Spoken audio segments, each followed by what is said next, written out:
Hello friends, आज हम लोग लुसेंट सामान्य ज्ञान को कंप्लीट करेंगे। इसमें 501 पेज हैं तो कंप्लीट करेंगे। सबसे पहले आपको यहाँ पर दिखाते हैं जैसे सूची में इतिहास। ठीक है, तो इतिहास में हम लोगों को पढ़ना होगा प्राचीन भारत, मध्यकालीन भारत और आधुनिक भारत। चलिए, तो पहले हम आपको दिखा देते हैं इसमें सबसे ज़्यादा इंपॉर्टेंट क्या है जो आपको बिल्कुल भी स्किप नहीं करना है। देखिए, सबसे पहले आपको प्राचीन भारत दिख रहा है और इसमें सबसे ज़्यादा इंपॉर्टेंट तो सभी कुछ है, लेकिन सबसे ज़्यादा जैन और बौद्ध धर्म है। ठीक है, तो इसके नोट्स जरूर बना लेना आप लोग।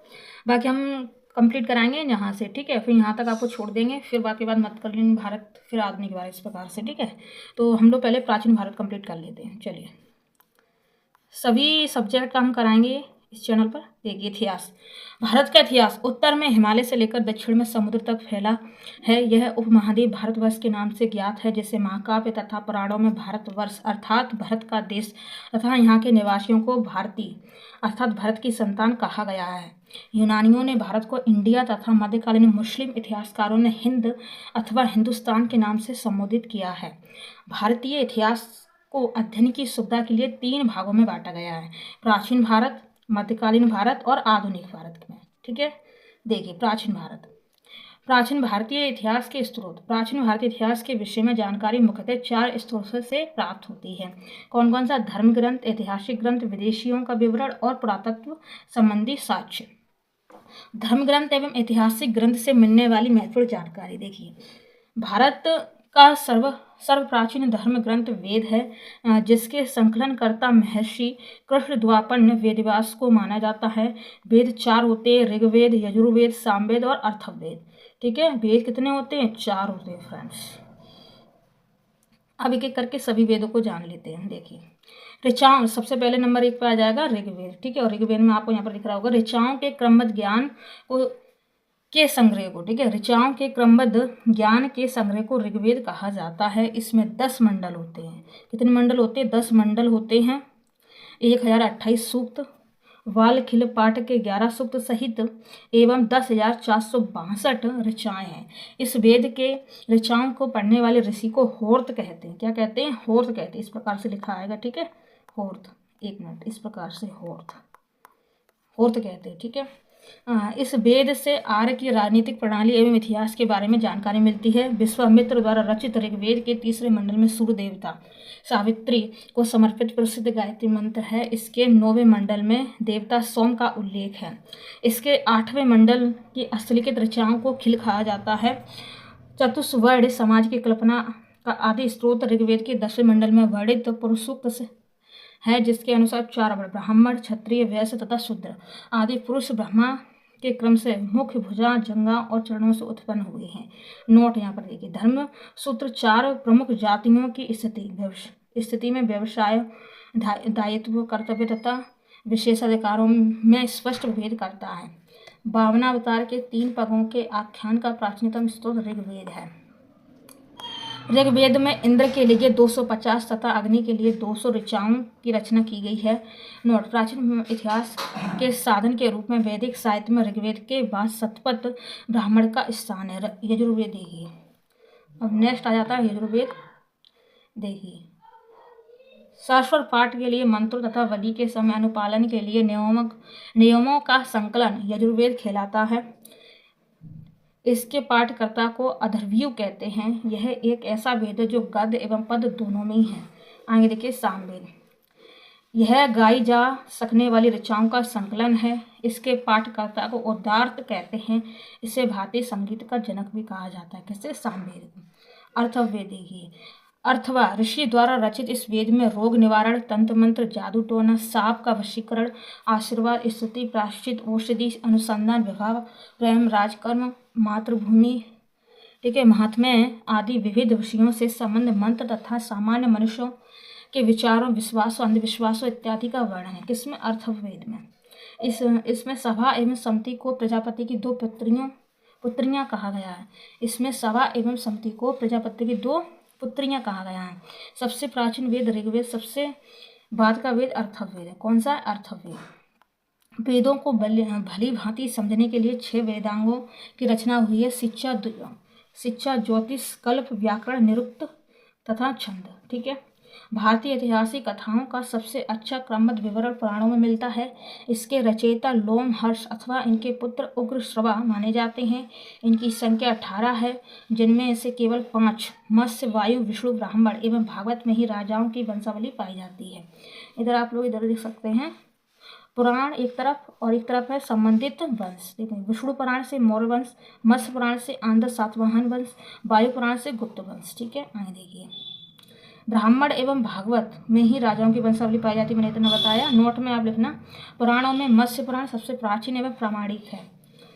अधिकतर पुराण सरल संस्कृत श्लोक में लिखे गए हैं। स्त्रियां तथा शूद्र जिन्हें वेद पढ़ने की अनुमति नहीं थी, वे भी पुराण सुन सकते थे। ठीक है, पुराणों का पाठ पुजारी मंदिर में किया करते थे। स्मृत ग्रंथों में सबसे प्राचीन एवं प्रामाणिक मनुस्मृति मानी जाती है।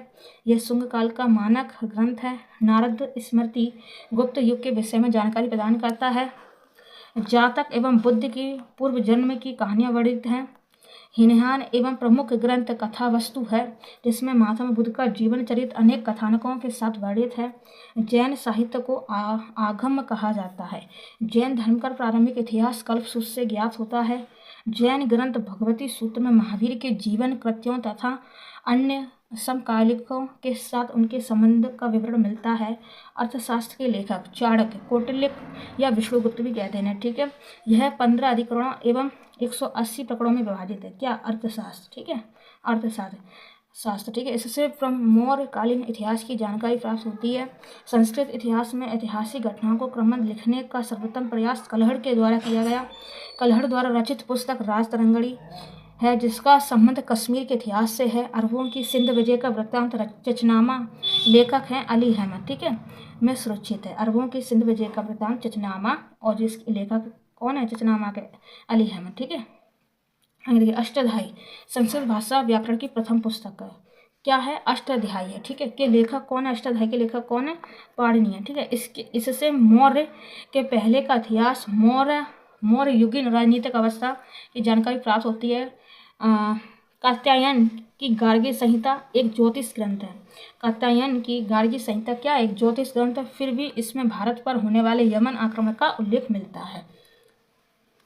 पतंजलि पुष्यमित्र शुंग के पुरोहित थे। इनके महाभाष्य से शुंगों के इतिहास का पता चलता है। विदेशी यात्रियों से मिलने वाली प्रमुख जानकारी। देखिए, यूनानी रोमन लेखक टेसियस, यह ईरान का राजवेद था। भारत के संबंध में इसका विवरण आश्चर्यजनक कहानियों से परिपूर्ण होने के कारण अविश्वसनीय है। ठीक है, हेरोडोटस, इसे इतिहास का पिता कहा जाता है। इसने अपनी पुस्तक हिस्टोरिका में 5वीं शताब्दी ईसा पूर्व के भारत फारस के संबंध में वर्णन किया, परंतु इसका विवरण भी अनुश्रुतियों एवं अफवाहों पर आधारित है। फ्रेंड्स, आगे देखिए, सिकंदर के साथ आने वाले लेखकों में नियाकर्ष, अनिस्केटस, ओस्टिबुलस के विवरण अधिक प्रामाणिक एवं विश्वसनीय हैं। मेगास्थनीज के बारे में देखिए, यह सेल्यूकस निकेटर का राजदूत था, जो चंद्रगुप्त मौर्य के दरबार में आया था। इसने अपनी पुस्तक इंडिका में मौर्य युगीन समाज एवं संस्कृति के विषय में लिखा है। डायमेकस के बारे में देखिए, यह सीरियन नरेश आंटियोकस राजदूत था, जो बिंदुसार के राज दरबार में आया था। इसका विवरण भी मौर्य युग से संबंधित है। डायनोसिस देखिए, यह मिस्र नरेश टोलमी फिलेडेल्फस का राजदूत था, जो अशोक के राज दरबार में आया था।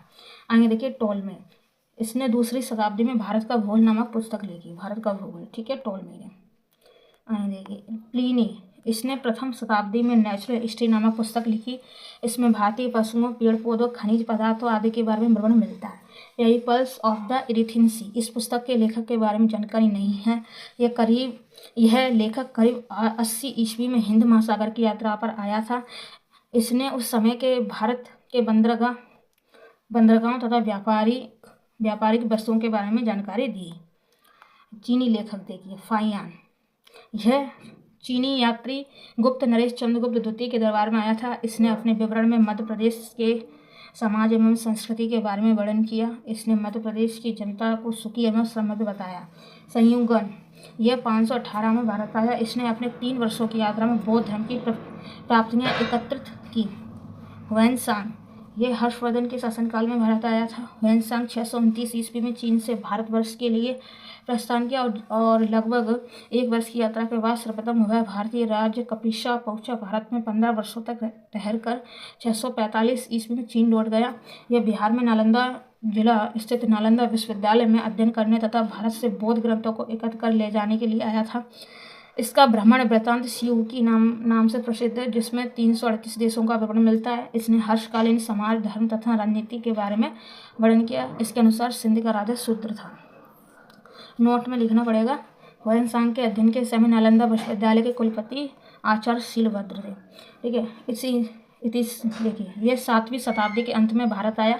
इसने अपने विवरण में नालंदा विश्वविद्यालय, विक्रमशिला विश्वविद्यालय तथा अपने समय के भारत का वर्णन किया है। अरबी लेखक देखिए अलबरूनी, यह महमूद गजनवी के साथ भारत आया। अरबी में लिखी गई उसकी कृति किताब उल हिंद या तहकीक हिंद भारत की खोज, ठीक है, इसको बोलते हैं। आज भी इतिहासकारों के लिए एक महत्वपूर्ण स्रोत है। इसमें राजपूत कालीन समाज, धार्मिक रीति रिवाज, राजनीतिक आदि पर सुंदर प्रकाश डाला गया है। अन्य लेखक तारानाथ, यह एक तिब्बती लेखक थे। इसने तयंगर तथा तयंगर नामक ग्रंथ की रचना की। इनसे भारतीय इतिहास के बारे में जानकारी मिलती है। मार्को पोलो देखिए, यह 13वीं शताब्दी के अंत में पांड्य देश की यात्रा पर आया था। इसका विवरण पांड्य इतिहास के अध्ययन के लिए उपयोगी है। पुरातत्व संबंधी शास्त्र से मिलने वाली जानकारी देखिए, 1400 ईसा पूर्व के अभिलेख बोगाज कोई एशिया माइनर, इसको बोलते, ठीक है, के से वैदिक देवता मित्र, वरुण, इंद्र और नाशत्य अश्विनी कुमार के नाम से मिलते हैं। ठीक है, ये इसको भी याद कर लेना आप। आगे देखिए,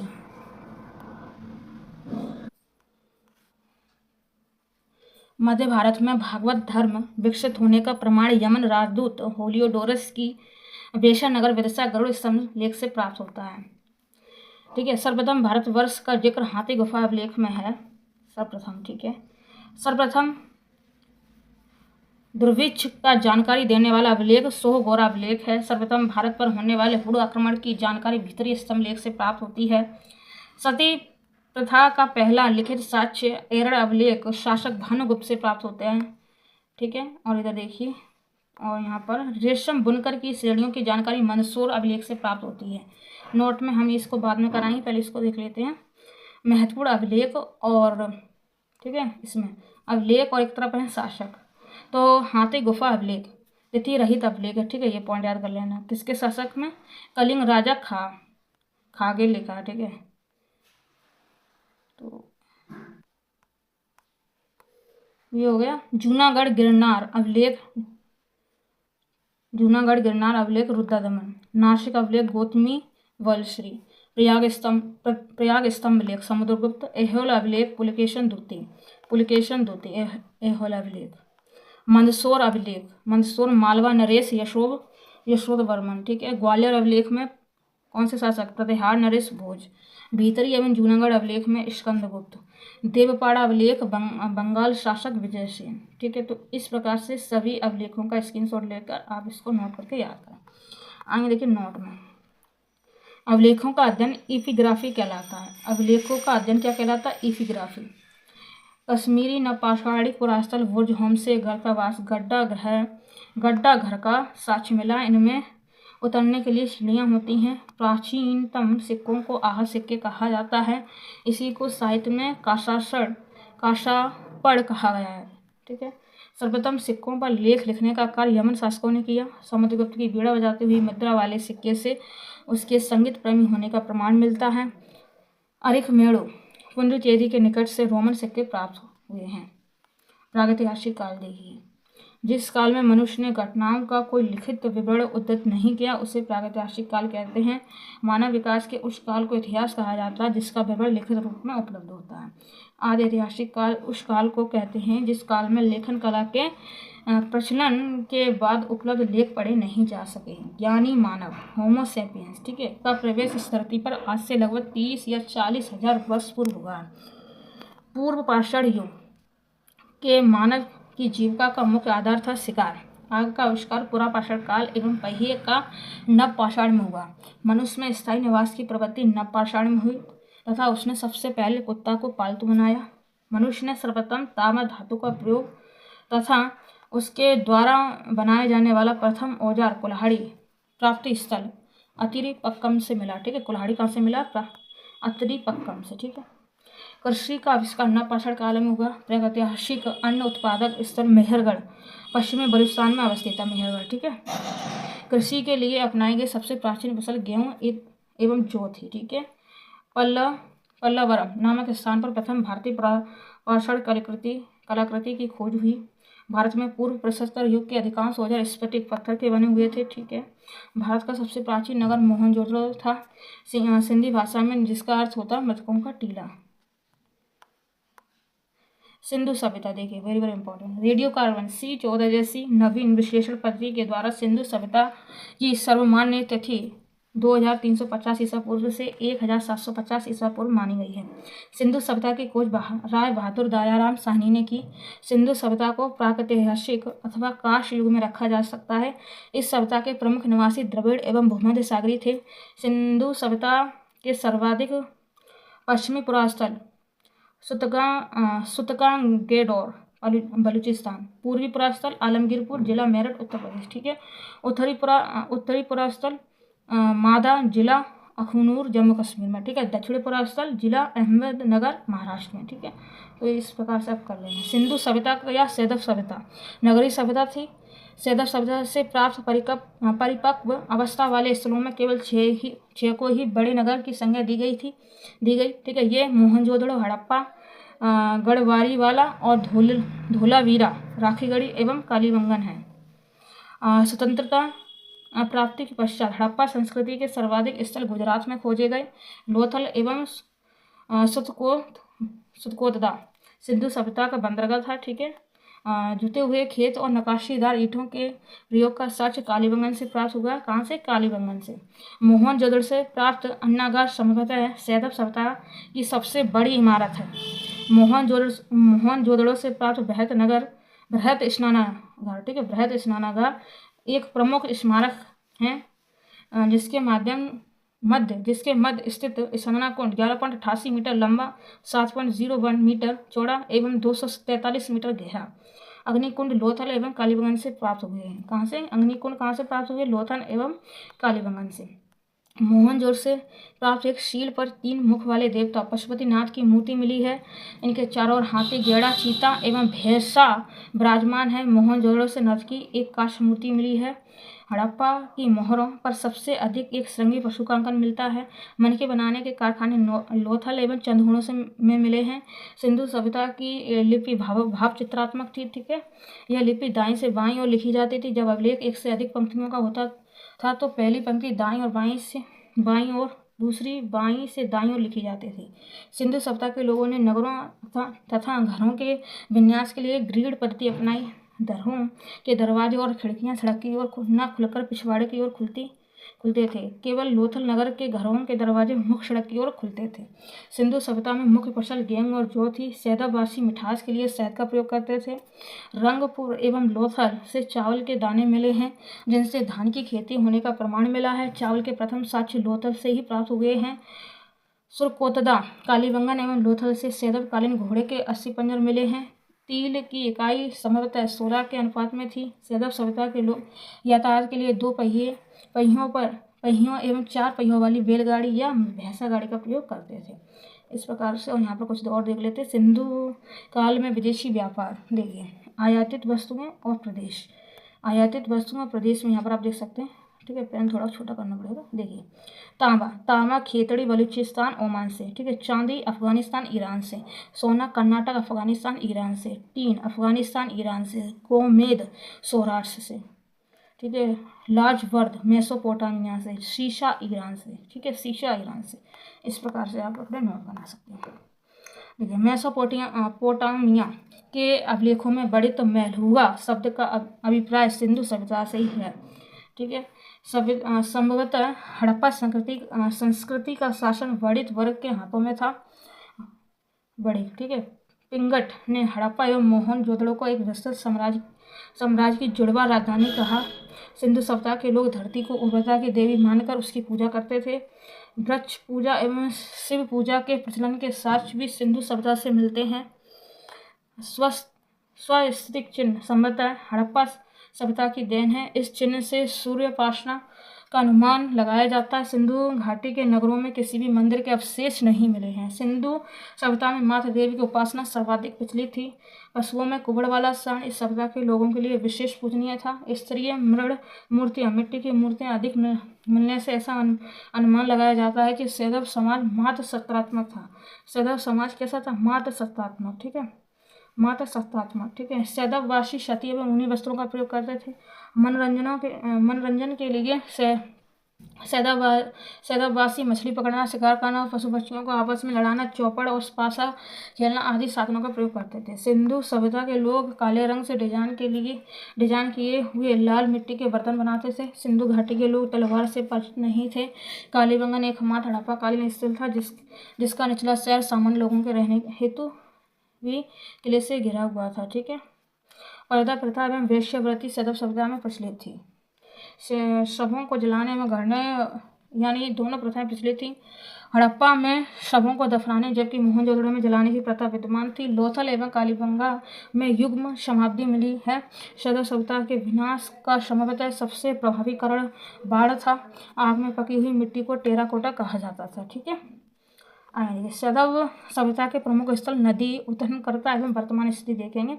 देखिए प्रमुख स्थल हड़प्पा, ठीक है, ये रावी नदी के किनारे। उत्खननकर्ता कौन है? दयाराम साहनी एवं 1921 दयाराम साहनी एवं माधव स्वरूप वत्स, ठीक है। ये मैंने जो वीडियो बनाया है PDF, तो ये थोड़ा सा धुंधला है, पर हम जो बोल रहे हैं उसको आप ध्यान से सुनना तो आपको अच्छे भी समझ में आ जाएगा, ठीक है। देखिए दयाराम साहनी एवं माधव स्वरूप ने की थी उत्खननकर्ता और 1921 में हुई, ठीक है। और अब ये काम स्थित है पाकिस्तान के मोंटेगोमरी जिला में, क्या हड़प्पा स्थल, ठीक है। आगे देखिए मोहनजोदड़ो सिंधु नदी के किनारे, ठीक है। राखलदास बनर्जी ने ये उत्खननकर्ता है इसके। 1922 में खोज इसकी, ठीक है। पाकिस्तान के सिंध प्रांत का लड़काना जिला, ठीक है, सब पाकिस्तान में। आगे देखिए चन्होदड़ो, ये सिंधु नदी पर है और इसके उत्खननकर्ता गोपाल मजुमदार है। 1931, ठीक है, सिंध प्रांत पाकिस्तान में। ये आगे देखिए कालीबंगन घंगर नदी, BV लाल एवं BK थापर, 1953 ईस्वी, राजस्थान हनुमानगढ़ जिला में। कोटच दीजी, ये सिंधु नदी पर, ठीक है, सिंधु नदी। फजल अहमद 1953 में, सिंध प्रांत का खेरपुर राजस्थान, ठीक है। रंगपुर मादर नदी के किनारे, ठीक है। रंगनाथ राव ने इसकी खोज की 1953-54 में, ठीक है, गुजरात का कठियावाड़ जिला। रोपड़ सतलज नदी के किनारे यंगदास शर्मा ने की, ठीक है, 1953-56 में, पंजाब का रोपड़ जिला में है, ठीक है। लोथल देखिए भोगवा नदी पर रंगनाथ राव ने खोज की उत्खनन, ठीक है। तो 1955 एवं 1962 में हुई इसकी खोज। गुजरात का अहमदाबाद जिला, ठीक है। आगे देखिए आलमगीरपुर हिंडन नदी के किनारे, मैंने इतना बता दिया, ठीक है। आलमगीरपुर हिंडन नदी किनारे यंगदास शर्मा ने की 1998 ईस्वी में, उत्तर प्रदेश का मेरठ जिला, वेरी वेरी इंपॉर्टेंट आलमगीरपुर वाला, ठीक है। सुतगान डेर, ये दाशक नदी के किनारे। ऑरेंजक स्टाइल जॉर्ज डेल्स ने इसकी खोज की उत्खननकर्ता है, ठीक है, 1927 में एवं 1962 के। पाकिस्तान के मकराना में समुद्र तट के किनारे, ठीक है। बनवाली रंगोई नदी किनारे रविंद्र सिंह बिष्ट 1974, हरियाणा का हिसार जिला। धोलावीरा रविंद्र सिंह बिष्ट 1990-91 के आसपास, ठीक है, गुजरात के कच्छ जिला में। तो सबसे ज़्यादा यहाँ पर आलमगीरपुर है। अगर आप UPSC की तैयारी कर रहे हैं ROAR की, तो इसको नोट कर लेना। देखिए वैदिक सभ्यता, वैदिक काल का विभाजन 2 भागों, एक ऋग्वैदिक काल 1500 से 1000 ईसा पूर्व और उत्तर वैदिक काल 1000 से 600 ईसा पूर्व में किया गया, ठीक है। आर्य सर्वप्रथम पंजाब एवं अफगानिस्तान में बसे थे। मैक्स मुलर ने आर्यों का मूल निवास स्थान मध्य एशिया माना। आर्यों द्वारा निर्मित सभ्यता वैदिक सभ्यता कहलाई। आर्यों द्वारा विकसित सभ्यता ग्रामीण सभ्यता थी। आर्यों की भाषा संस्कृत थी। आर्यों के प्रशासनिक इकाई आरोही क्रम से इन 5 भागों में बटा था: कुल, ग्राम, विश्व, जन और राष्ट्र। कुल, ग्राम, विश्व और जन और राष्ट्र, ठीक है। आगे देखिए ग्राम के मुखिया ग्रामीणी एवं विश्व का प्रधान विश्वपति कहलाते। जन के शासक को राजन कहा जाता। राज्य अधिकारों में पुरोहित एवं सेनानी प्रमुख थे। सूत, रथकार तथा कम्मादी, क्या लिखा है, कम्बादी नामक अधिकारी रत्नी कहे जाते। इनकी संख्या राजा सहित करीब 12 हुआ करती थी। कितनी? 12 हुआ करती थी। पूरब दुर्गपति एवं स्पष्ट जनता की गतिविधियों को देखने वाले गुप्तचर होते थे। बाजपति गोचर भूमि का अधिकार होता था, बाजपति, ठीक है। आगे देखिए उग्र, यहाँ पर उग्र लिखा है, ठीक है। उग्र अपराधियों को पकड़ने का कार्य करता था। सभा एवं समिति राजा को सलाह देने वाली संस्था थी। सभा श्रेष्ठ एवं सम्राट लोगों की संस्था थी, जबकि समिति सामान्य जनता का प्रतिनिधित्व करती थी। इसके अध्यक्ष को ईशान कहा जाता था। ठीक है, इधर देख लेते हैं। ये क्या है? दिशा, एक उत्तर वैदिक शब्द और राजा का नाम। ठीक है, तो दिशा पूर्व, पूर्व उत्तर वैदिक शब्द क्या था? पूर्व को क्या कहते थे? प्राची कहते थे, और राजा तब क्या कहते थे? सम्राट कहते थे। ठीक है, पश्चिमी, पश्चिमी को प्रतीची कहते थे। ठीक है, और राजा का नाम क्या होता था? स्वराष्ट्र होता था। ठीक है, उत्तर, उत्तर को उदीची कहते थे, राजा का नाम तब विराट होता था। ठीक है, विराट। मध्य, मध्य को, मध्य का कुछ नहीं है, मध्य ही होगा, और राजा को राजा कहते थे। दक्षिण को, दक्षिण को कुछ नहीं है शब्द, इसमें राजा को क्या कहते थे? भोज कहते थे। ठीक है, भोज। इस प्रकार से आप कर लेना। मैंने यहाँ तक बताया, ईशान तक। ठीक है, आगे देखिए। युद्ध में कबीले का नेतृत्व राजा करता था। युद्ध के लिए गविष्टि शब्द का प्रयोग किया गया है, जिसका अर्थ है गायों की खोज। 10 राग, यहाँ पर लिखा है 10 राग फ्रेंड्स। ठीक है, 10 राग का युद्ध उल्लेख ऋग्वेद के 7वें मंडल में। यह युद्ध परुषणी, परुषणी को रावी नदी, ठीक है, रावी तो आप जानते होंगे, इसको ही परुषणी कहते हैं। ठीक है, तो परुषणी रावी नदी के तट पर सुदास एवं 10 जनों के बीच लड़ा गया, जिसमें सुदास विजयी हुए थे। ठीक है, तो ऋग्वैदिक समाज 4 वर्णों में व्यक्त था। ये वर्ण ब्राह्मण, क्षत्रिय, वैश्य और शूद्र। यह विभाजन व्यवसाय पर आधारित था। ऋग्वेद के 10वें मंडल में पुरुषोक्त में चतुर्वर्णों का उल्लेख मिलता है। इसमें कहा गया है कि ब्राह्मण परम पुरुष के मुख से, जो ब्राह्मण है वो परम पुरुष थे, परम पुरुष के मुख से निकले हैं। ठीक है, क्षत्रिय उनकी भुजाओं से निकले हैं, वैश्य उनकी जांघों से, एवं शूद्र उनके पैरों से उत्पन्न हुए हैं। एक परम पुरुष है मान लो। ठीक है, जो हम लोग ब्राह्मण क्षत्रिय करते रहते हैं ना, तो इस प्रकार से आप समझ सकते हैं। जो परम पुरुष है उनके जो मुख है, इससे तो ब्राह्मण निकले हैं। ठीक है, और इनकी जो भुजाएं हैं, इनसे क्षत्रिय निकले हैं। ठीक है, और वैश्य से इनके जांघों से निकले हैं, जांघ थी। ठीक है, और पैर से इनके शूद्र निकले हैं। ठीक है, इस प्रकार से ये हो गया, मैंने बता दिया। ठीक है, आर्यों का समाज पितृ प्रधान था, आर्यों का, और सैदम में कैसा था? मातृ सत्तात्मक। ठीक है, आगे देखिए। समाज की सबसे छोटी इकाई परिवार या कुल थी, जिसका मुखिया पिता होता था, जिसे कुलूब कहा जाता था। ठीक है, कुलूब। स्त्रियां इस काल में अपने पति के साथ यज्ञ काल में भाग लेती थीं। बाल विवाह एवं पर्दा प्रथा का प्रचलन नहीं था। विधवा अपने मृतक पति के छोटे भाई देवर से विवाह कर सकते थे। ठीक है, आगे देखिए इधर। उपनिषदों की कुल संख्या कितनी है? 108 है। महापुराणों की संख्या कितनी है? 18 है। वेदांत की संख्या कितनी है? 6 है फ्रेंड्स। कितनी है? 6। जो स्त्रियां शिक्षा ग्रहण करती थी इसमें, ठीक है, ऋग्वेद में लोपामुद्रा, घोषा, सिकता, अपाला बोलते। ठीक है, आपला लिखा यहाँ पर, आपला, एवं विश्वास जैसी विदुषी स्त्रियों का वर्णन मिला है। जीवन भर अविवाहित रहने वाली महिलाओं को अमाजु इस प्रकार से लिखा। ठीक है, अमाजु कहा जाता था। आर्यों का मुख्य पेय पदार्थ सोमरस था। यह वनस्पति से बनाया जाता था। आर्य मुख्यतः 3 प्रकार के वस्त्रों का उपयोग करते थे। देखिए, वाश, अधिवास और उशीर्ष। अंदर पहनने वाले कपड़े को नीवी कहा जाता था। आर्यों के मनोरंजन के मुख्य साधन संगीत, रथ दौड़, घोड़दौड़, है ना, और धूत्र क्रीड़ा थी। देखिए, आर्यों का मुख्य व्यवसाय पशुपालन एवं कृषि था। गाय को अधन्या न मारे जाने वाले योग्य पशु की श्रेणी में रखा गया था। गाय की हत्या करने वाले या उससे घायल करने वाले के लिए वेदों में मृत्युदंड अथवा देश से निकाले की जो व्यवस्था थी। ठीक है, देश से निकालने की व्यवस्था थी। इधर देख लेते एक बार। प्रमुख दर्शन एवं उसके प्रवर्तक। तो एक तरफ है दर्शन, एक तरफ है प्रवर्तक। तो चारवाक के कौन प्रवर्तक थे? चावार्क थे। ठीक है, चावार्क एक ही शब्द लग रहा है, बिल्कुल एक ही है। ठीक है, दर्शन है चावार्क, उसके प्रवर्तक भी चावार्क थे। योग के पतंजलि थे। शाक्य के कपिल थे। न्याय के गौतम थे। पूर्व मीमांसा के जैमिनी थे। उत्तर मीमांसा के बादरायण थे। वैशेषिक के कणाद या उलूक थे। इस प्रकार से आगे देखिए। आर्यों का प्रिय पशु घोड़ा एवं सर्वाधिक प्रिय देवता इंद्र थे। आर्यों द्वारा खोजी गई धातु लोहा थी, जिसे श्याम अयश कहा जाता था। तांबे को लोहित अयश कहा जाता था। व्यापार हेतु दूर दूर तक जाने वाले व्यक्ति को पड़ी कहते थे। लेन देन में वस्तु विनिमय की प्रणाली प्रचलित थी।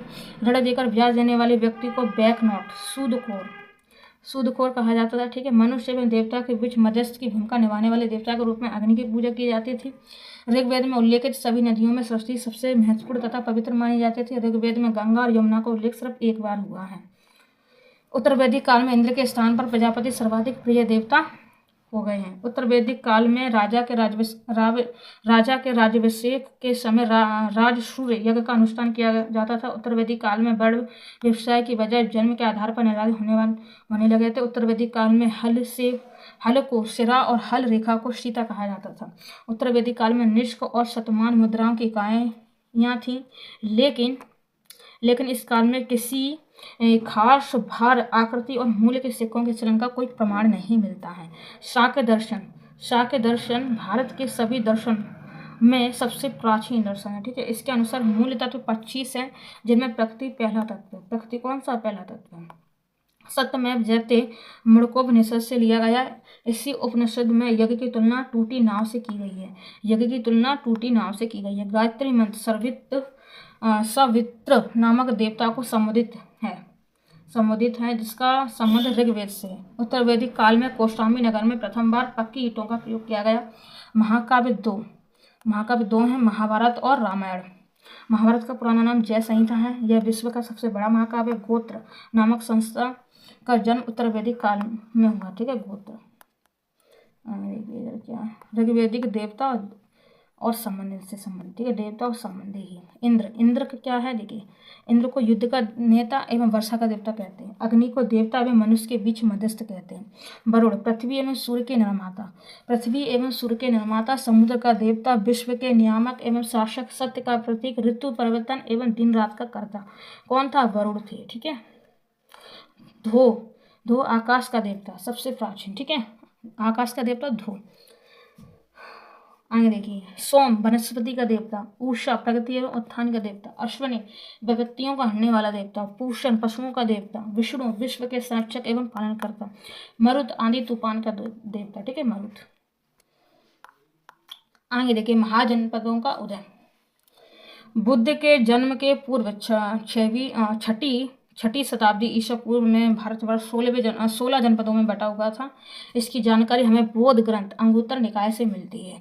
देखिए, महाजनपद और एक तरफ क्षेत्र और आधुनिक स्थान। सबसे पहले अंग की राजधानी चंपा थी। मगध की राजधानी, एक एक करके देख लेते, ठीक है। अब दिख रहा होगा साफ, देखिए, महाजनपद, राजधानी, क्षेत्र और आधुनिक स्थान। तो अंग को इसकी राजधानी चंपा थी। अंग की राजधानी क्या थी? चंपा थी। और जो आधुनिक है तो ये कहाँ पर है? भागलपुर, मुंगेर, बिहार में है, ठीक है। आगे देखिए, मगध गिरिब्रज या फिर राजगृह बोलेंगे, ठीक है। मगध गिरिब्रज इसकी राजधानी थी, ठीक है। मगध की गिरिब्रज या राजगृह, ठीक है। और वर्तमान में ये कहाँ पर है? ये कहाँ पर? पटना गया बिहार में, ठीक है। पटना गया बिहार, ठीक है।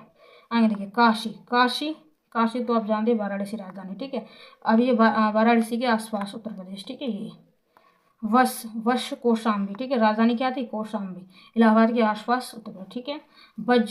वज्जी वैशाली, विधेय मिथिला राजधानी, ठीक है। मुजफ्फरपुर एवं दरभंगा के आसपास। कौशल श्रावस्ती, फैजाबाद उत्तर प्रदेश। अवंती, उज्जैन, महिष्मती, ठीक है, मालवा मध्य प्रदेश में। मल्ल कुशावती, देवरिया उत्तर प्रदेश में, ठीक है। पंचाल कहाँ? अहिछत्र, कंपिल, बरेली, बदायूं, फर्रुखाबाद उत्तर प्रदेश, ठीक है। चैदी शक्तिमती, ये बुंदेलखंड उत्तर प्रदेश। कुरु क्या? आंध्र प्रदेश राजधानी थी, ठीक है। ये अभी कहाँ है? आधुनिक दिल्ली, मेरठ, हरियाणा के कुछ क्षेत्र है इसमें, ठीक है, शामिल। मत्स्य सुना आपने? तो ये विराटनगर राजधानी थी। ये जयपुर राजस्थान के आसपास का क्षेत्र है।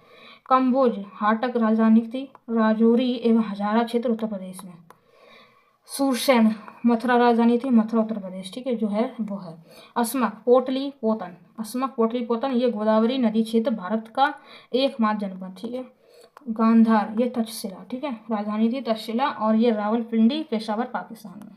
इस प्रकार से आपका ये सब होगा। एक बार आप ऊपर से इस प्रकार से स्क्रीनशॉट लेना, ठीक है।